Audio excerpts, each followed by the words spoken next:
ଆଜି ମୁଁ ବନେଇବି ଲାଉରେ ଚଣା ଦେଇ ତରକାରୀ। ସେଇଥିପାଇଁ ନେଇଛି ବଡ଼ ଲାଉଟା ଥିଲା ଯେ ଅଧେ ମୁଁ ନେଇଛି କାଟିକିରି ରଖିଛି। ଚଣା ବତୁରେଇକିରି ବୁଟ ଚଣା ରଖିଛି। ପିଆଜ ଗୋଟେ, ଟମାଟୋ ଦୁଇଟା, କଞ୍ଚାମରିଚ ଦୁଇଟା, ଅଦା ରସୁଣ ପେଷ୍ଟ, ହଳଦୀ ଗୁଣ୍ଡ, ମରିଚ ଗୁଣ୍ଡ, ଜିରା ଗୁଣ୍ଡ ଟିକେ, ଧନିଆ ଗୁଣ୍ଡ ଟିକେ, ଫୁଟଣ ପାଇଁ ଜିରା, ଶୁଖିଲା ଲଙ୍କା। କଢ଼େଇ ଦେଇ ତେଲ ପକାଇବା।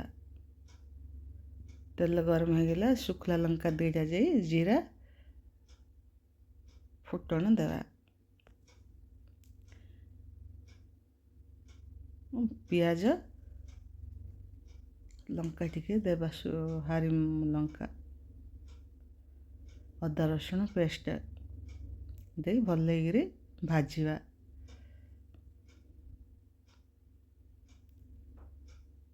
ପୁରା ତେଲ ବାହାରିଲା ପର୍ଯ୍ୟନ୍ତ ଭାଜିକିରି ଚଣା ଦେଇଦେବା।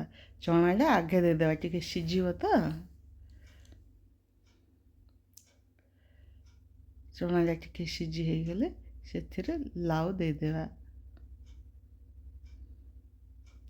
ଲାଉ ଚଣା ଭଲକିରି ଭାଜିଦେବା।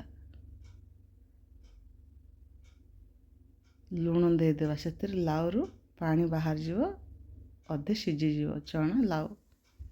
ଢାଙ୍କିଦେବା। ଅଧେ ଚଣା ଲାଉ ସିଝି ଆସିଲାଣି, ସେଥିରେ ଗୁଣ୍ଡ ମସଲା ଦେଇଦେବା। ଗୁଣ୍ଡ ମସଲା ଦେଇ ଭଲକିରି ଭଜାଭଜି କରିଦେବା। ଭଲକି ଭାଜିଲା ପରେ ଟମାଟୋ ଦେଇଦେବା। ଲାଷ୍ଟରେ ଟମାଟୋ ଦେବା। ଅଧେ ସିଝିଗଲେ ଟମାଟୋ ଦେବା। ଆଗେ ଟମାଟୋ ଦେଇଦେଲେ ଚଣାଟା ସିଝି ନଥାନ୍ତା।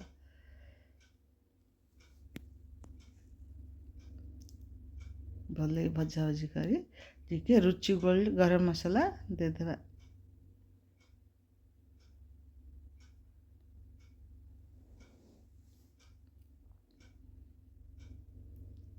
ତାପରେ ଅଳ୍ପ ଟିକେ ପାଣି ଦେବା। ଏଇଟା ବେଶୀ ଝୋଳ ରହିବନି କି ବେଶୀ ଶୁଖିଲା ହେବନି, ଟିକେ ଜୁକୁ ଜୁକୁ ଟାଇପ୍ର କରିବା। ଚଣା ଲାଉ ସିଝିବା ପାଇଁ ଅଳ୍ପ ଟିକେ ପାଣି ଦେଇକରି ଢାଙ୍କୁଣୀ ଦେଇଦେବା। କମ୍ ଆଞ୍ଚରେ 10 ମିନିଟ୍ ପକାଇବା।